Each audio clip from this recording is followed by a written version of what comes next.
hope I can get through some of this without coughing. That's what's prevented me from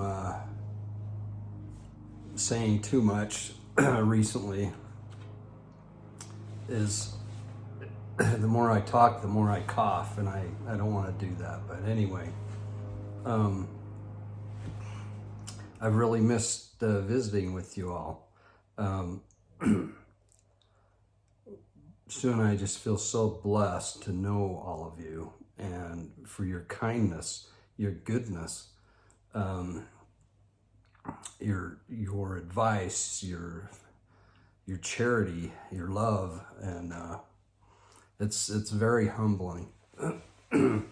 I don't know if I've had some horrible pain and things that have happened to me in the past that I wouldn't ever want to go through, and I don't compare that this COVID thing with that, but this is so long lasting, and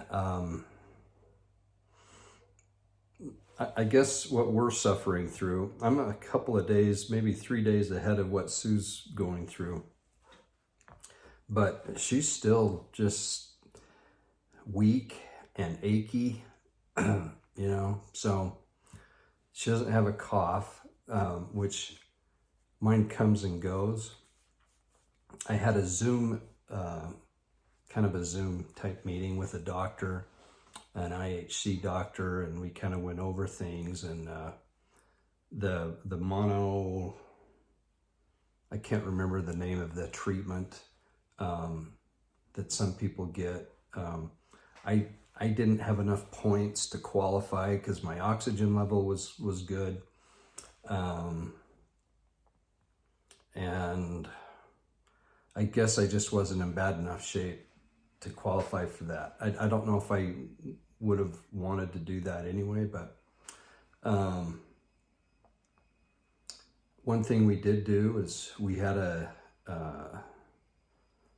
company come that gave us vitamins, IV vitamins. They come right to your house, and I don't know if that helped,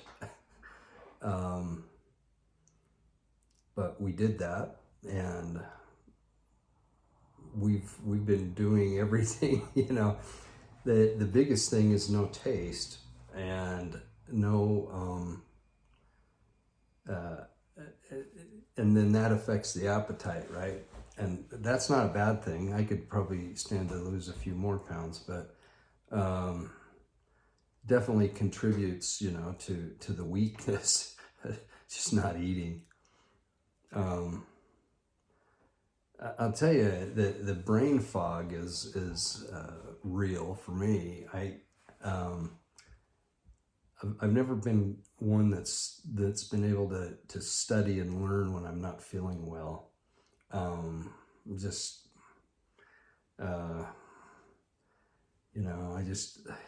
can't do it.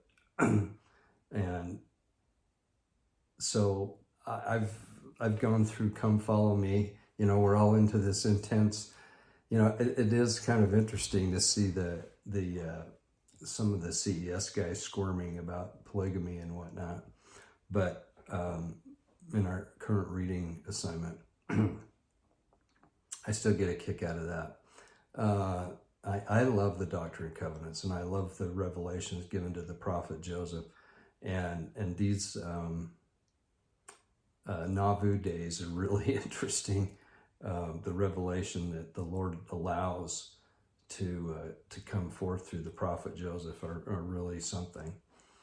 Calling an election made sure, all these kind of things. So anyway, I'm not going to comment too much because I can't.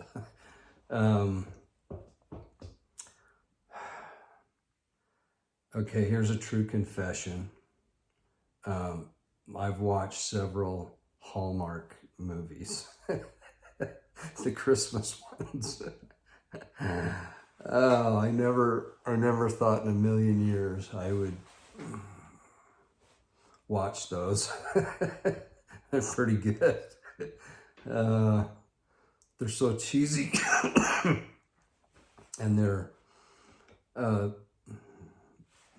predictable, but Hallmark.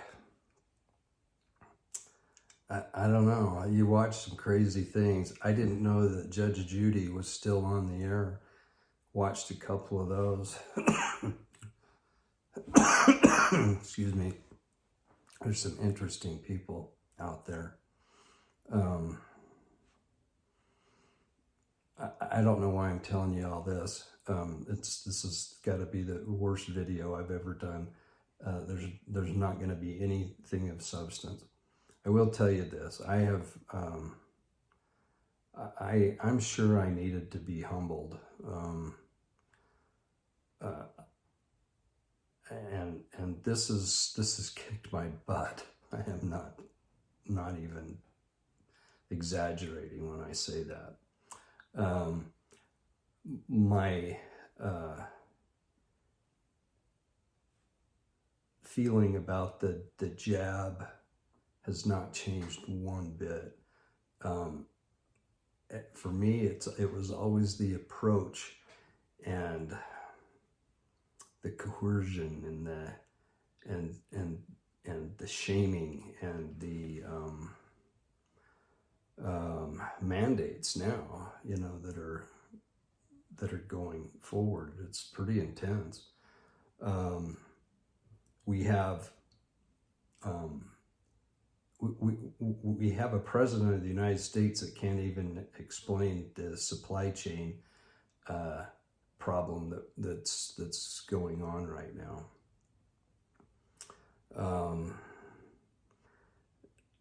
Nor is there any explanation for the huge increase in fuel. Now here in the West, a lot of our heating fuel is natural gas. Back east, it's heating oil a lot, and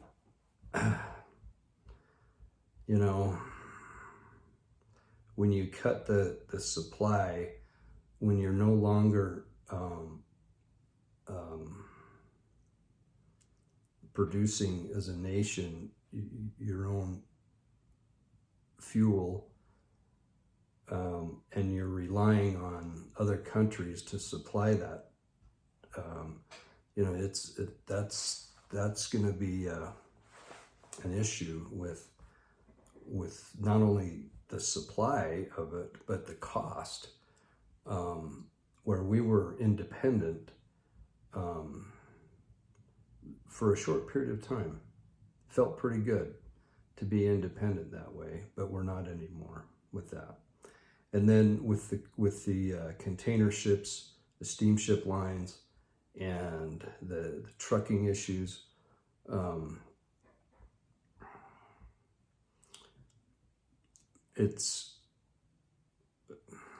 I would say we're really going to be looking at some interesting times this winter of just the basics of having basics, and the cost is just going to be tremendous increase there. So we just we have to be prepared for that.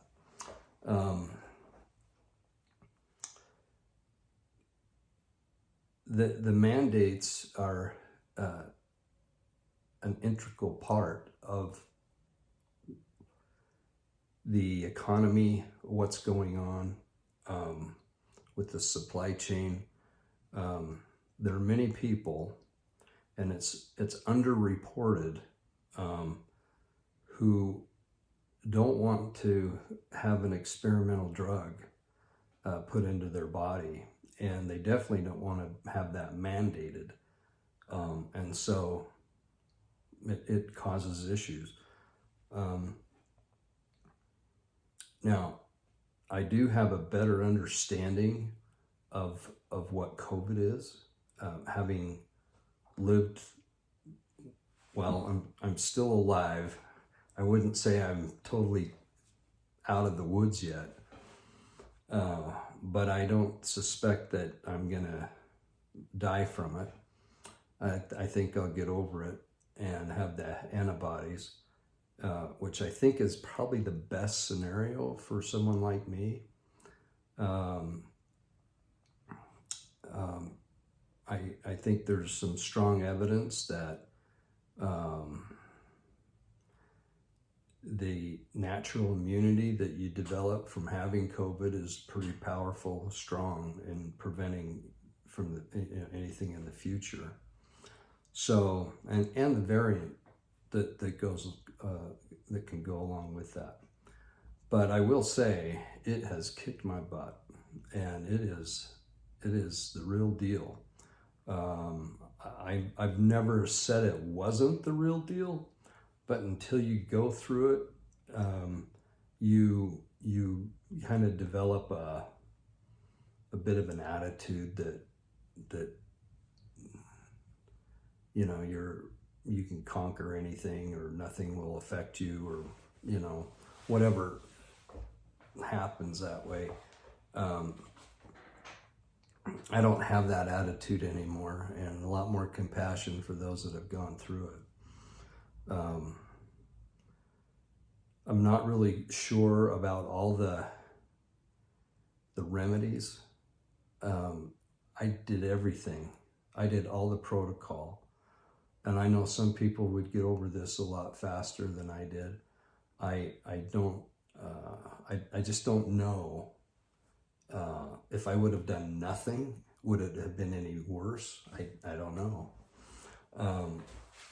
But you just, you know, you do the best you can, and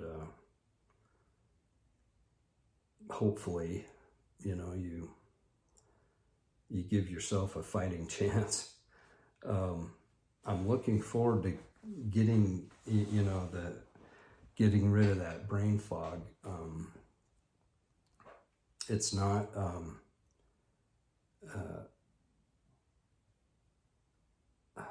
something I'm used to, but I have a hard time just, you know, formulating some thoughts and ideas. But anyway, I mostly just want to thank everybody. Sue and I just feel so blessed, and she's probably experiencing the worst of it right now. Maybe a little bit better today than she was yesterday. But you know, I've never seen her this sick for this long, and you know, it's just, we just take one day at a time, and we've got good family and close people that have had COVID that aren't afraid to come over, that are helping us. And I'm actually filling up. I take the dogs out for a quick walk, nothing strenuous, just to get out, and get them out. But overall, I think we're turning a corner, and we'll be able to see this thing through. So I probably won't do another video because it's just pointless. I mean, you guys are so kind and nice. I have nothing to contribute right now. There's so many interesting things to study and learn about. I've had my classes. I've tried to take them from Israel, and I've looked at my notes, and I don't know. The last 2 classes have been pretty rough. But we're going to be covering Isaiah 53 here this week, and we'll see how it goes. But all right, I love you all. Sue loves you, and we'll keep an update here, but not much going on up here, so I can't really express much of anything right now. So we'll talk to you soon. Thanks for your love and support, and prayers, and people putting us on the prayer roll, all this stuff. I mean, geez Louise, so kind. so nice. It's hard for me to receive that much goodness. I don't know if I don't feel like I deserve it, or I don't give it out that much, and so, you know, but you guys are the best. Love you all. We'll talk to you soon. Bye.